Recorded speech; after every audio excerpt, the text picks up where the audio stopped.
अस्सलामुअलैकुम नाज़रीन, मैं हूं आपकी मेजबान नाइला भट्टी और आप देख रहे हैं एक्सप्रेस मीडिया टीवी। नजर डालते हैं आज की अहम तरीन खबरों पर। कसोवाल प्रेस क्लब रजिस्टर्ड के ज़ेर एहतमाम यौम आज़ादी पाकिस्तान के मौके पर एक पुरवकार तकरीब का इनेकाद किया गया, जिसमें वतन अजीज़ की सलामती, इस्तेहकाम, तरक्की और खुशहाली के लिए खुसूसी दुआएं की गई। तकरीब के दौरान पाकिस्तान की आज़ादी की खुशी में केक भी काटा गया।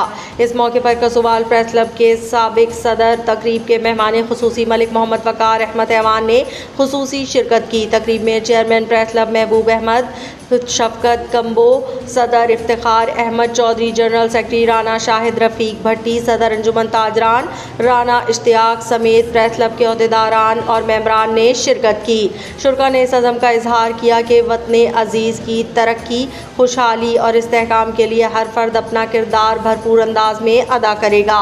तकरीब के अख्ताम पर पाकिस्तान की सलामती, खुशहाली और तरक्की के लिए खुसूसी दुआ भी की गई। मज़ीद जानते हैं हमारे नुमाइंदे मोहम्मद जावेद इकबाल से।